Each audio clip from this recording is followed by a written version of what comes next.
नमस्कार दोस्तों, स्वागत है आपका हमारे YouTube चैनल पर।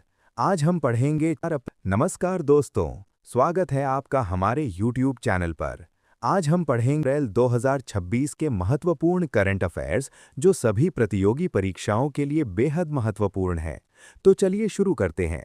पहला प्रश्न है, नासा के चंद्र मिशन आर्टेमिस 2 का हिस्सा बनने वाली महिला अंतरिक्ष यात्री कौन है? विकल्प हैं A. Sunita Williams, B. Christina Koch, C. Jessica Meir, D. Peggy Whitson. सही उत्तर है B. Christina Koch. Christina Koch NASA के आर्टेमिस 2 मिशन के लिए चुनी गई हैं, जो चंद्रमा के करीब उड़ान भरने वाली पहली महिला बनेंगी। अगला प्रश्न है, रक्षा मंत्री राजनाथ सिंह द्वारा विशाखापट्टनम में प्रोजेक्ट 17A के किस उन्नत स्टील्थ फ्रिगेट को कमीशन किया गया? विकल्प हैं A. INS Nilgiri, B. INS Vindhyagiri, C. INS Taragiri, D. INS Udaygiri. सही उत्तर है सी. INS तारागिरी। भारतीय नौसेना की ताकत बढ़ाने के लिए प्रोजेक्ट 17A के तहत निर्मित उन्नत स्टील्थ फ्रिगेट INS तारागिरी को विशाखापट्टनम में कमीशन किया गया है। अगला प्रश्न है, किस राज्य सरकार ने एकीकृत भूमि रिकॉर्ड प्रबंधन और पंजीकरण के लिए भू-भारती पोर्टल लॉन्च किया है? विकल्प हैं ए. तेलंगाना, बी. आंध्र प्रदेश, सी. मध्य प्रदेश, डी. कर्नाटक। सही उत्तर है ए. तेलंगाना। तेलंगाना सरकार ने भूमि रिकॉर्ड, संपत्ति पंजीकरण और प्रशासन को डिजिटल और पारदर्शी बनाने के लिए भू-भारती पोर्टल की शुरुआत की है। अगला प्रश्न है, GSMA के हालिया आंकड़ों के अनुसार कौन सी भारतीय कंपनी दुनिया की दूसरी सबसे बड़ी दूरसंचार ऑपरेटर बन गई है? विकल्प हैं A. Reliance Jio, B. Vodafone Idea, C. BSNL, D. Bharti Airtel. सही उत्तर है डी. भारती एयरटेल। वैश्विक दूरसंचार संगठन GSMA की रिपोर्ट के अनुसार ग्राहकों की संख्या के आधार पर भारती एयरटेल दुनिया की दूसरी सबसे बड़ी टेलीकॉम कंपनी बन गई है। अगला प्रश्न है, हाल ही में शिक्षा मंत्रालय द्वारा किस शैक्षणिक निकाय को डीम्ड यूनिवर्सिटी का दर्जा दिया गया है? विकल्प हैं A. CBSE, B. NCERT, C. AICTE, D. UGC। सही उत्तर है बी. NCERT। शिक्षा मंत्रालय ने राष्ट्रीय शैक्षिक अनुसंधान और प्रशिक्षण परिषद NCERT को डीम्ड टू बी यूनिवर्सिटी का दर्जा दिया है, जिससे ये स्वयं के डिग्री पाठ्यक्रम चला सकेगी। अगला प्रश्न है, हाल ही में राजा रवि वर्मा की कौन सी पेंटिंग अब तक बिकने वाली सबसे महंगी भारतीय कलाकृति बन गई है? विकल्प हैं ए. शकुंतला, बी. दमयंती, सी. यशोदा और कृष्ण, डी. नायर लेडी। सही उत्तर है सी. यशोदा और कृष्ण। महान चित्रकार राजा रवि वर्मा द्वारा बनाई गई पेंटिंग यशोदा और कृष्ण ने नीलामी में नया रिकॉर्ड बनाते हुए अब तक की सबसे महंगी भारतीय कलाकृति का खिताब हासिल किया है। अगला प्रश्न है, किस संगठन ने उन्नत multi hazard early warning decision support system विकसित किया है? विकल्प हैं ए. भारत मौसम विज्ञान विभाग IMD, बी. इसरो, सी. NDMA, D. DRDO। सही उत्तर है ए. भारत मौसम विज्ञान विभाग IMD। IMD ने प्राकृतिक आपदाओं जैसे बाढ़, चक्रवात आदि की सटीक और पूर्व चेतावनी देने के लिए इस उन्नत निर्णय समर्थन प्रणाली को विकसित किया है।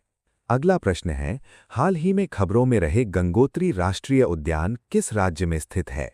विकल्प हैं ए. हिमाचल प्रदेश, बी. जम्मू और कश्मीर, सी. सिक्किम, डी. उत्तराखंड।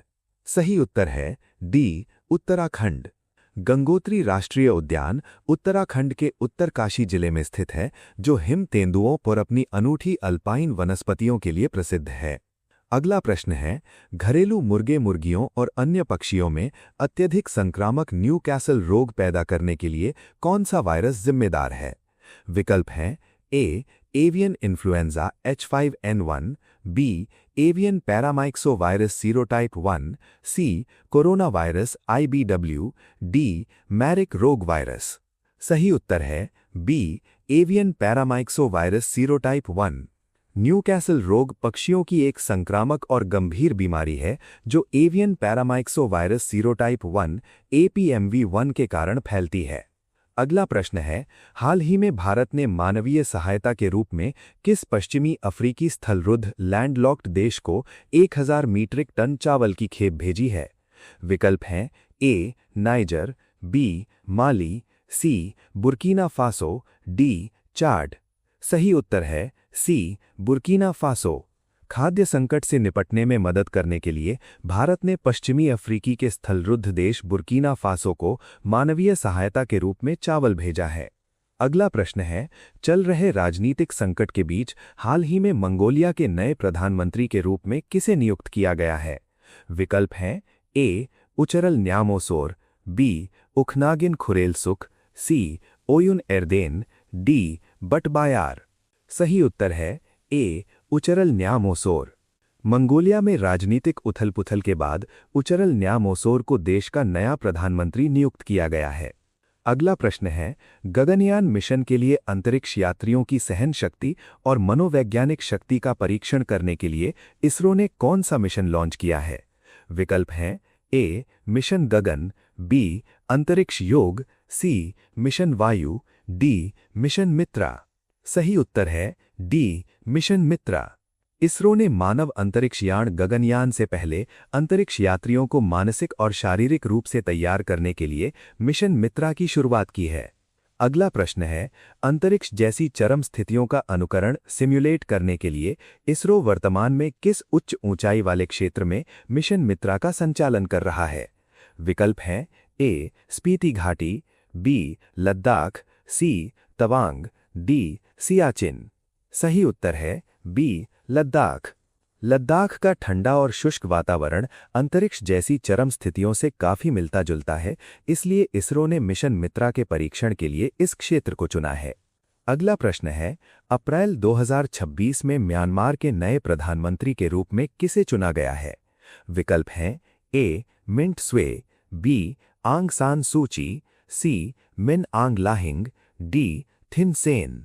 सही उत्तर है सी मिन आंग लाहिंग। सैन्य शासक जनरल मिन आंग लाहिंग को राजनीतिक घटनाक्रम के बाद म्यांमार का नया प्रधानमंत्री घोषित किया गया है। अगला प्रश्न है, अंतर्राष्ट्रीय नवीकरणीय ऊर्जा एजेंसी IREA द्वारा जारी हालिया आंकड़ों के अनुसार 2025 में नवीकरणीय ऊर्जा बाजार में भारत का वैश्विक स्थान क्या है? विकल्प हैं ए तीसरा, बी पहला, सी चौथा, डी दूसरा। सही उत्तर है ए तीसरा। IRENA की रिपोर्ट के अनुसार सौर और पवन ऊर्जा क्षमता में भारी विस्तार के साथ भारत वैश्विक नवीकरणीय ऊर्जा बाजार में तीसरे स्थान पर पहुंच गया है। दोस्तों, अगर आपको ये वीडियो उपयोगी लगा हो तो वीडियो को लाइक करें, चैनल को सब्सक्राइब करें और इसे अपने दोस्तों के साथ जरूर शेयर करें। धन्यवाद।